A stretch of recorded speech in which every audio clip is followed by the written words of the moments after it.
want to go to Attorney Patterson here, put in context, because this is a nice segue with that historical perspective.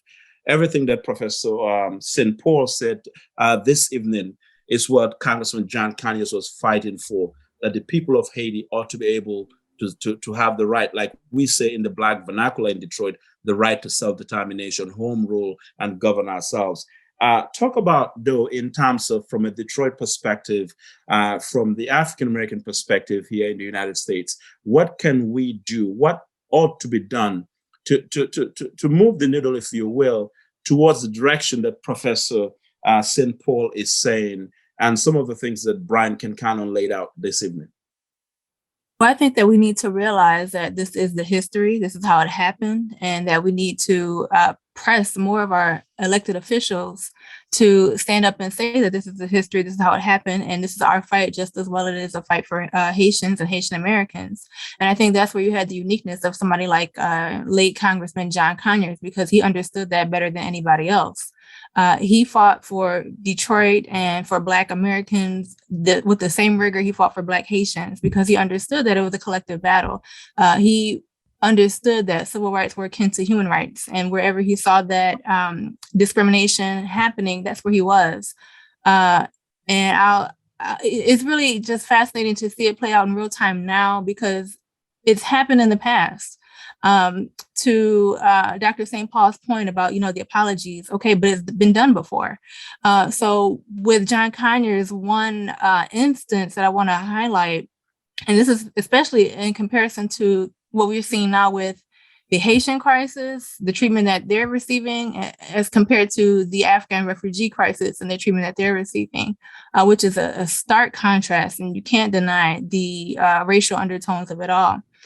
So in 1998, shortly after Conyers was introducing the Haitian Refugee Migration Fairness Act of 1997, he was pushing for that because he was saying that just the year prior, Nicaraguans and Central Americans were receiving more lenient treatment as opposed when it came to their status and seeking asylum.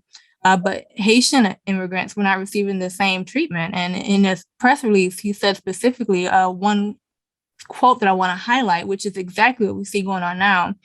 He said, "I'm not going to abandon Haiti, and I will not allow a duplicitous refugee policy to prevail." And then he went on talking about the act which gave Nicaraguans, Cubans, and refugees amnesty.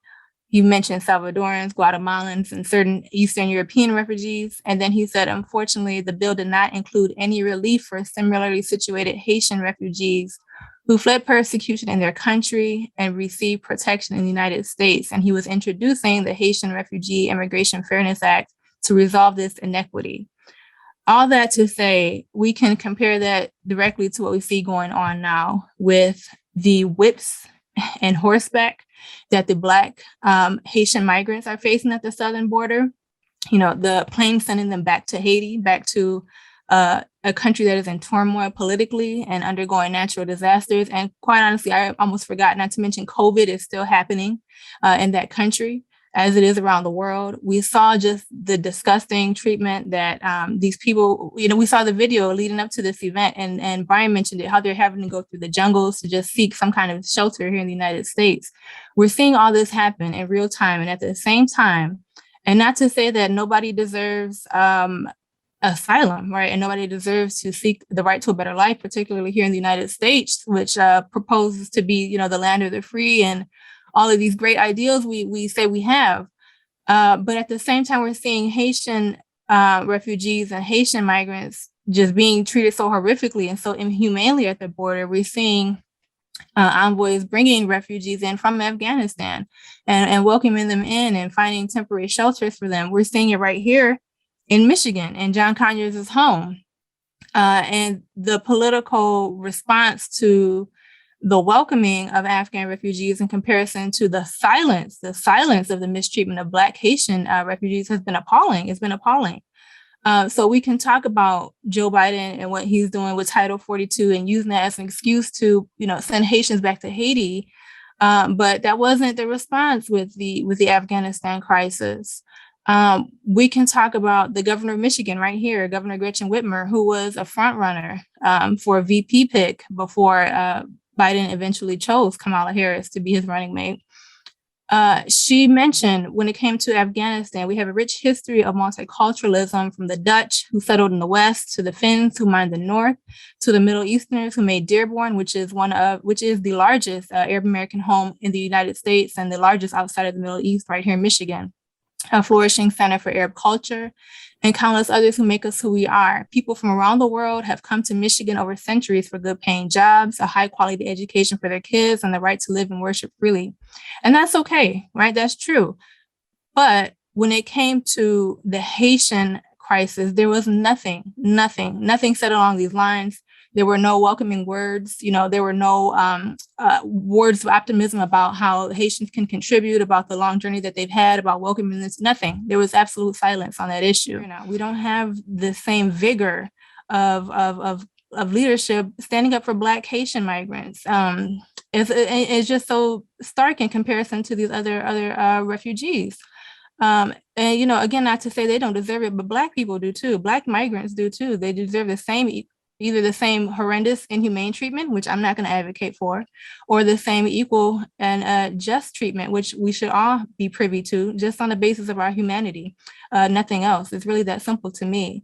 And just a couple of other politicians who have been silent on the Haitian issue here, where John Conyers would have been the loudest voice in Congress and probably around the world. We have our own congresswoman who replaced John Conyers, Rashida Tlaib, who has remained virtually silent on the issues of Haiti. Instead, we've seen it being taken up by her quote unquote squad colleague, Ayanna Pressley, who co-founded one of the, House committees on the Haitian crisis at the moment. But this is a mantle left by Conyers, and Rashida Tlaib has failed to take it up in the same way that Conyers had. And to note, Conyers was a human rights champion for all groups. He was a very staunch defender of Arab American politics, of Arab American communities, highly rated in supporting all of those efforts, as well as Haiti. I mean, it's really just that simple. Right is right, and that's where he stood. So for Tlaib and others to be so silent, it's been appalling. And the more we talk about it, the more evident it becomes. And there's one other elected official here in Michigan that has had such a stark contrasting silence / welcoming for other communities. And that's Warren Evans, who is the Wayne County executive here in Wayne County, Michigan, the largest county in the state of Michigan, a Black man who announced recently $20 million in funding, some of it which he said would specifically target Afghans ahead of 1,300 refugees arriving in Michigan, making it unique across the state and positioning the county to gain residents. He said, quote, "I'm glad to see them come. They're a boon to our economy. They come, they work hard, and they become part of our community." And that's great. I'm not saying that's not true. But what has he said about Haiti? Nothing. It's been absolute silence. So the contrast to how it's skin color, skin color is race. The contrast to how welcoming and how the flowery language has been given to other communities to bring them in, to settle them here, already targeting specific dollars to help them relocate. The numbers are there. They're going to make those efforts happening. We've already seen planes sending them into the country compared to how we've seen, the horses and the whips. That's what the Black migrants are being met with at the southern border. And they're taking planes and getting them out of the country as soon as possible, to Brian's point, illegally under international law. For what reason? And these are all Democrats too, by the way. So a political party at this point does not matter. To Dr. St. Paul's point, it didn't matter, in the early stages of the nation, the early 19th century. It doesn't matter now in the early 21st century. We see what's going on. It's the same white supremacist kind of mentality. It's the same discriminatory treatment against Black citizens, against Black would-be citizens. And for that reason, Black Detroiters and Black people around the country who care about themselves, quite honestly, first of all, and who care about justice, who care about human rights, who care about being treated fairly, should speak out louder about it, because it's just so blatant. The mistreatment in comparison to, especially, is so blatant that you can't deny it. The political leaders have stayed quiet because they can't say anything to justify their silence. So they just remain quiet. But that's where you miss someone like a John Conyers, because he was there for everybody and he made it known. And it's all over the internet.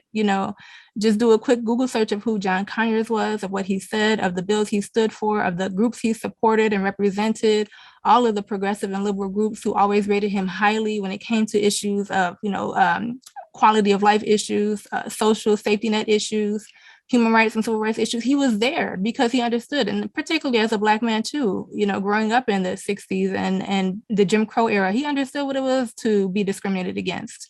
As a Black woman, I get what it is to be discriminated against. You can't do that because no one deserves that kind of treatment. But when it comes to US foreign policy, we're seeing it live in real time. We're seeing horses again. We're seeing whips again. These are images we harken back to slavery. This is what we learned about growing up, if we learned about it in the history books, but this is what happened then. It's happening now for the exact same reason. And I think especially with the murder that we saw of George Floyd happening last year and the worldwide reckoning and awakening to such blatant racist historic treatment of Black people in this country, it can't be overlooked anymore. It can't be understated anymore.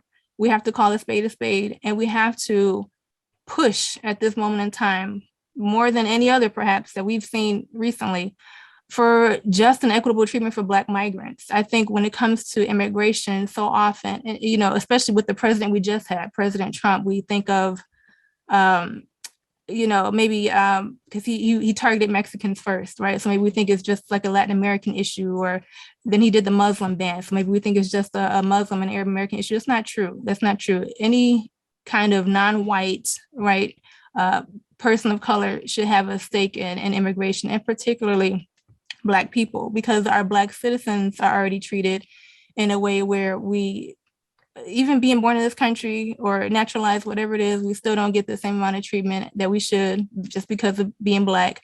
And there's no reason to do that to Black migrants coming into this country at the southern border. And that's what we're seeing. We need to call it what it is. It's happening under a Democratic administration. It's happening with Democratic leaders being silent on the issue. We need to call it all out wherever it is. It's not just an issue when Republicans are doing it. It's an issue of human rights. It's an issue that we have to continue to bang the drum on until we get just and equitable results. It's really that simple.